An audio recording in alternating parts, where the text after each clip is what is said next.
여기를 이렇게 한번 보니까요. 19장에서 시내산에 하나님이 강림하셨어요. 십계명과 이제 율법을 주시려고. 그래서 20장에서 십계명을 주십니다.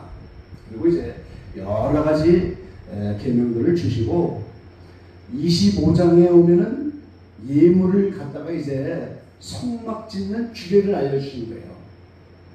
시내산에 강림하셔서 십계명을 주시고 그 다음에 성막을 짓게 하는 규례를 주시고 그 다음에 제사 드리는 규례, 성막 기구에 대한 규례, 성막을 짓고 그 성막 중심으로 어떻게 제사할 건가, 이제 성막 기구는 어떻게 만들 것인가. 그러다가 30장에 딱 보니까 분향단을 짓는 기회를 딱 만들어주셨어요. 30장에 1절에 보니까 너는 분향할 단을 만들지니 곧 조각목으로 만들되 장이 일기비 광이 일비수로 네모바듯하게 하고 고는 이비기수로 하여 그 뿔과 그것을 연하게 하고, 이 자세히 나왔죠. 분향단이 한 규빗이 오늘날 45cm입니다. 45cm예요.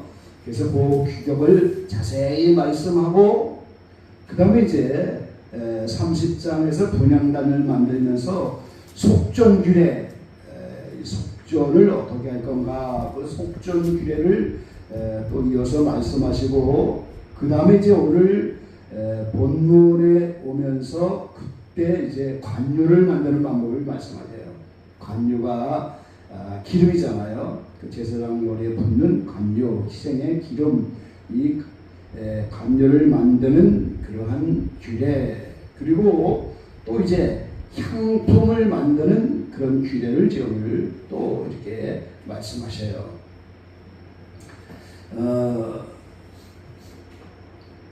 거기에 23절에 보면은 이 향품에 대한 규례도 또 나오지요. 너는 상등 향품을 취하되 액체모략 500세겔과 반수에 향기로운 육개 250세겔과 뭐는 이거를 가지고 이제 그 향품을 가지고 거룩한 관유를 만들어라. 25절에 이 관유 만드는 규례를 말씀하시고, 그리고 이제 이 관유가 거룩하니까 사람의 몸에 붙지 말고 이것은 제사에만 붙는 걸로 말씀하셔요. 그리고 34절에 향품 만드는 규례를 또 말씀하시는 거예요. 지금 향품 만드는 규례. 자, 이 향은 모세가 하나님을 만날 때 그 지성소에 들어가서 하나님께 향연을 올 때 쓰는 향입니다.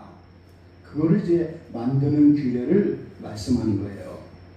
자, 우리 30장 6절부터 한번 보겠습니다. 6절.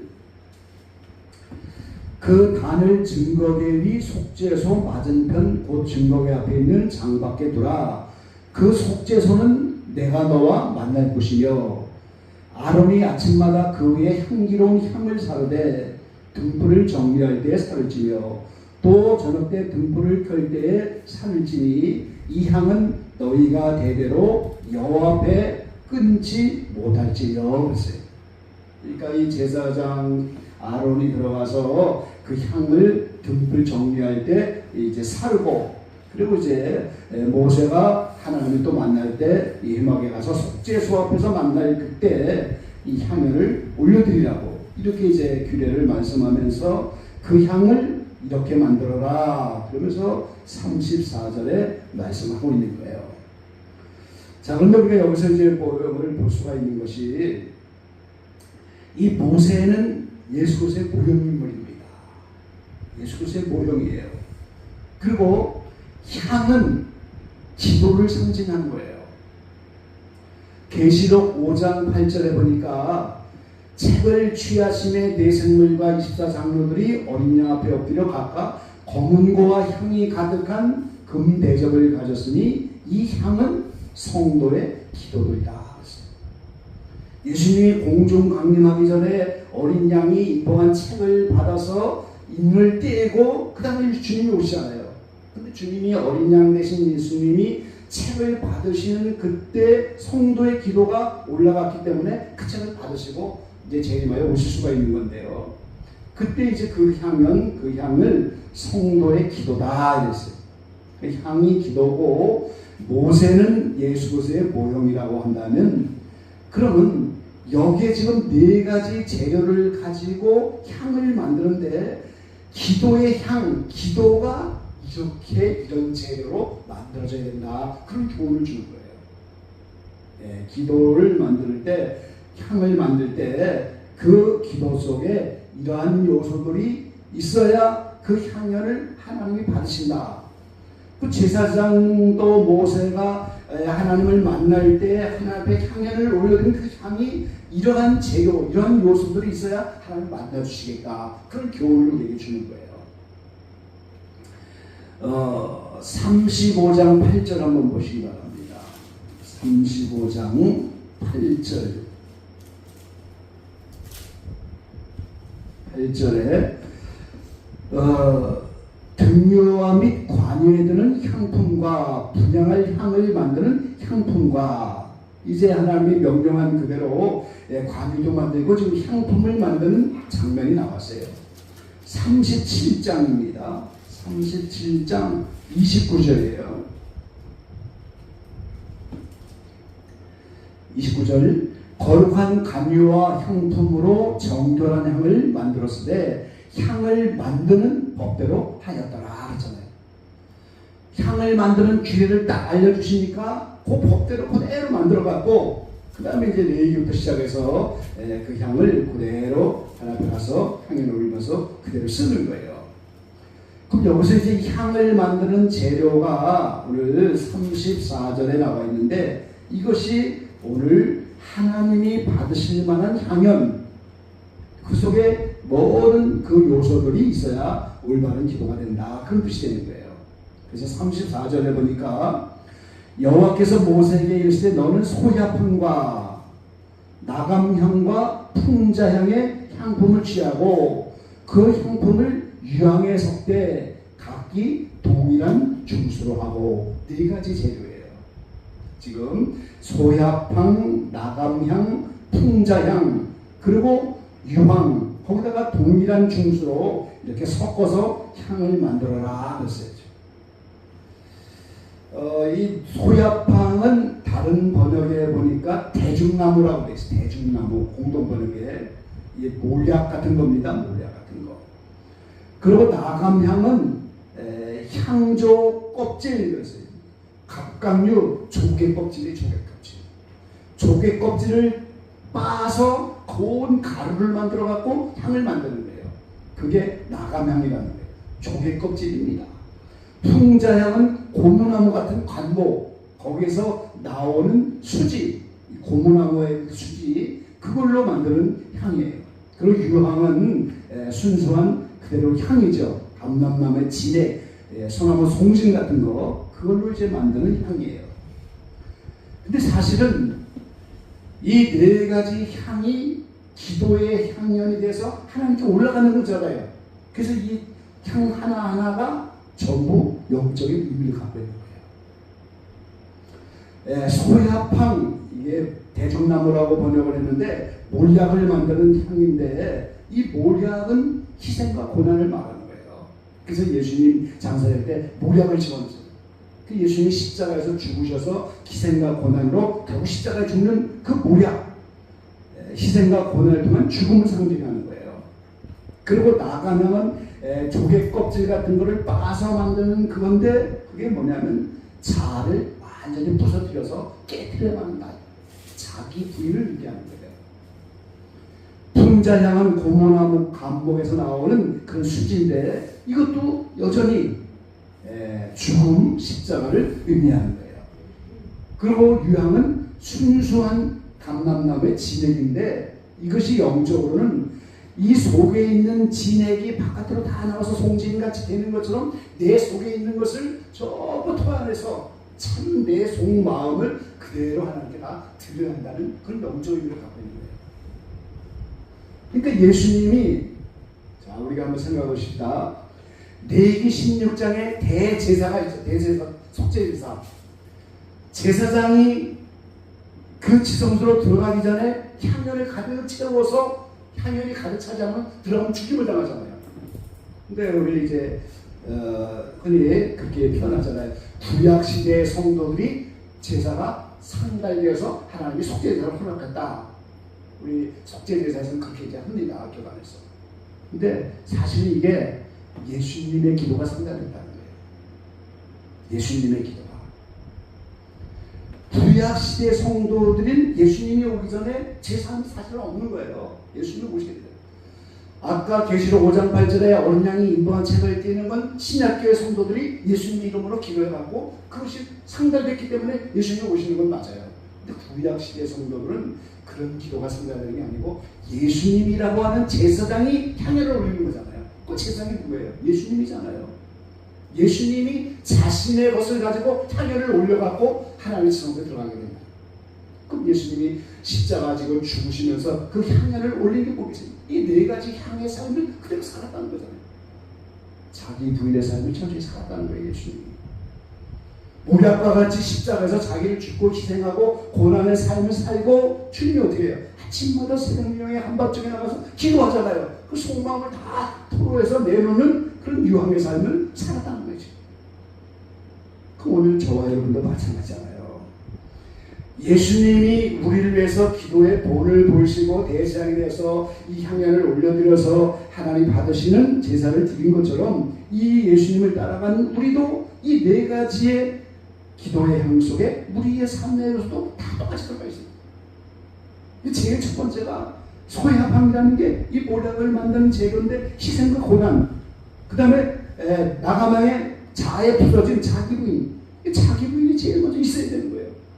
그래야 남벌려서 희생하죠. 내 자기 부인이 없으면서 어떻게 십자가를 지겠어요? 자기 부인이 없으면서 어떻게 고난의 잔을 마시고 어떻게 남을려서 죽음까지 갈 수가 있겠어요? 못하잖아요. 그래서 우리가 철저한 자기 부인의 삶이 먼저 따라와야 하나님이 받으시는 기도의 향이 되어진다 그 말이죠. 자기 부인이 없으면 안 돼요. 이걸 우리가 옛사람이라고 말하는 것이고 애굽을 떠났던 60만 명의 자라고 하는 것. 그걸 성경은 육신이다, 육체대로 살면 반드시 망한다, 이제 자기다, 옛사람이다 이렇게 여러 말을 표현하잖아요. 그거를 광야생활에서 계속 부인하면서 깨뜨려가는 그런 삶이 기도의 향에 들어가야 된다는 거예요. 그러고 다른 희생과 고난, 십자가의 죽음 이러한 삶이 그 기도의 향 속에 다 들어가 있어야 되고 내 속의 마음을 다 토로하는 이런 유황과 같은 삶의 기도가 전부 있어야 된다 이 말이죠. 그래야 그것이 불난다니 지금 보는 거 내 의지를 드리는 거잖아요. 지금 의지. 그래서 양심과 지성을 통해서 깨닫고 알게 된 것을 삶으로 자기 부인의 삶으로 연결되면서 희생과 십자가와 고난의 모든 것 그 속에서 내 마음을 토로하여 이런 것을 하나님께 올려드려야 만든다 이거지. 그게 예수님의 기도고 하나님을 받으시고 오늘 십자가에서 우리를 위해서 죽으시고 속죄 제사를 허락하신 거예요. 근데 오늘 본문에 보면 그 모든 향을 그것을 골고루 동일한 중소로 하라. 그러니까 네 가지가 정해놓은 중수대로 골고루 네 가지가 다 있어야 된다는 거예요. 자기 부인 없이 이제 남으려 주면 희생과 고난도 없는 것이고 자기 부인이 없는 속마음의 토로의 기도도 없는 것이고 네 가지가 골고루 다 거기에 섞여서 그것이 쓸만한 유황이 된다 그 말이에요. 그러니까 오늘 첫째로 우리가 자기 부인을 철저하게 먼저 해야만 기도가 시작되는 겁니다. 이게 예수님의 기도예요. 우리가 예수님을 쫓아 본받아야 할 그런 기도죠. 향은 기도를 상징하는 것이고 우리 강야의 정성에서 구약시대가 끝나면서 신약이 될 때도 하나님이 기도를 받으시고 신약이 시작될 때도 기도 받으시고 대환란이 시작될 때도 기도 받으시고 계시록에 보면 중간중간에 계속 기도가 상달되니까 하나님이 인력선을 진행하는 것이잖아요. 그게 우리 개인의 삶에도 마찬가지예요. 나의 삶의 전환기가 올 때 그때마다 기도가 필요한 거예요. 그걸 받으시고 하는 거예요. 마치 요한복음의 2장에 이제 하나님이 더 좋은 포도주로 기적을 나타내는 그때도 이 6개 이 돌 항아리를 정말 채워야 되잖아요. 그걸 다 채워요. 그 인류에서의 6번의 가정이고 창조의 한 주간과 똑같은 거예요. 그러면 어린 양의 혼인잔치가 그때가 온다는 거죠. 그 예수님 내 때가 아니다. 그러나 어머니가 요청하니까 그 혼인잔치에 기적을 베풀어 주시는 거죠. 마리아 발톱다 책에 보면 그 혼인잔치의 그 집은 마리아의 친척집입니다. 마리아의 친척집인데 마리아가 아기를 예수님을 가지고 나서 어떻게 돼요? 엘리자베트한테 찾아가잖아요. 왔다 갔다 하는 그 길목에 있는 집이에요. 그러니까 왔다 갔다 하면서 거기서 쉬기도 하고 신세를 지고 그런 집입니다. 그런 집에 혼인잔치가 열린다 그러니까 예수님이 그거 이제 거기 찾아간 거잖아요. 홍세. 그럴 때 어머니가 신세로 지은 그런 집이니까 친척집이니까 이 집에 잔치가 망치겠으니까 예수님에게 좀 부탁을 하는 거죠. 그러니까 어머니의 부탁이니까 내 때 어린 양의 혼인잔치는 아니지만 이 사람들의 혼인잔치에 그때 기적을 베풀어 주면서 교훈을 해주신 거예요. 네, 그래서 6개의 돌아가리 채우는 것처럼 인류에서의 6개의 가정, 영적 성장론의 바로 연단 축복, 이것이 6번 반복되고 창조의 한 주간에 밤낮이 6번 반복되는 그 과정을 다 지나야 어린 양의 혼인잔치가 온다. 그 인류사를 다 채워야 되는 거예요. 그것이 한 개인에게도 그대로 이루어진다고 적었어요. 그 뭐예요? 나의 성장 과정에 가정마다 그때마다 다 채워줘야 다음 과정이 나타나고 전환점이 오게 되는 거예요. 그럼 우리가 어떤 획기적인 전환점을 맞으려면 채워야 돼요. 근데 그 채우는 기도가 이 요소, 4가지의 향의 요소가 다 들어가 있어야 된다. 그 말이에요. 그게 오늘 설교의 권면입니다. 자기 부인의 삶을 통한 기도가 그 속에 들어가 있어야 되고 내 속마음을 다 토로하여 하나님 받으실 만한 그런 기도가 되어야 되고 기제 모략과 같이 희생과 고난, 십자가의 죽음 이것이 다 그 속에 똑같은 중수로 한꺼번에 있는 그 하나도 빠지지 않는 그런 기도가 상달돼야 하나님이 그걸 받으신다. 네, 이번 작정기도 이제 끝 시간이 왔는데 작정기도 이렇게 하면서요 자아를 좀 부서뜨리는 그런 훈련도 좀 잘하시고 자아가 부서지면 남을 위한 희생과 고난도 우리가 할 수가 있는 거예요. 그러면 십자가까지 죽고 자기 십자가를 질 수가 있는 거예요. 그래서 감당이 안 되면 내 속마음을 다 토로하여 하나님께 우리를 마치 구약의 사무엘의 어머니 한나처럼 내 마음을 다 토로해서 얼마나 간절히 기도했으면 말에서 나오지 않겠습니까? 내 사정을 다 토로. 이게 전부 기도의 향 속에 다 들어가 있는 거예요. 그래서 이 자리가 유향의 장소, 향이 터지는 그런 장소가 되기를 바라고요. 주의 받으실 만한 그런 4가지 향으로 잘 만들어진 향. 그래서 하나님 이걸 받으시는 귀한 기도의 모임이 남은 시간 되어지기를 주의 이름으로 간절히 축원합니다. 기도하겠습니다.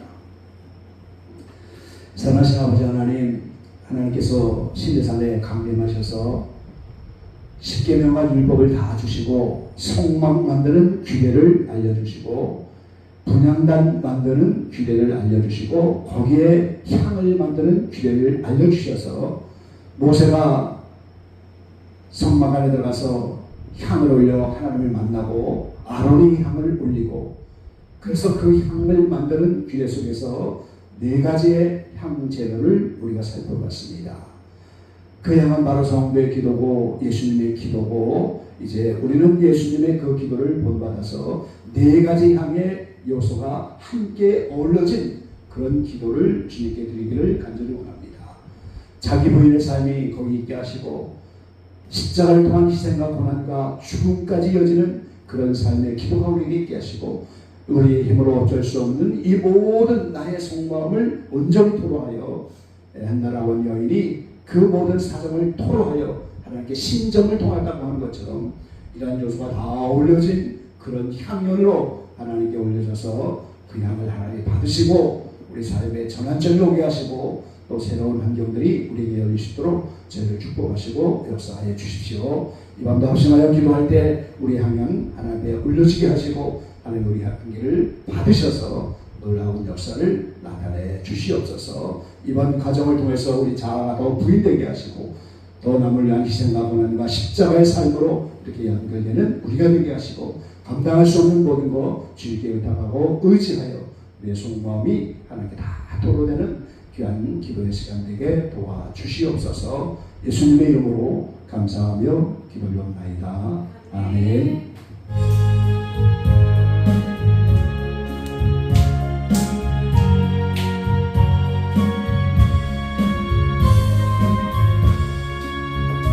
내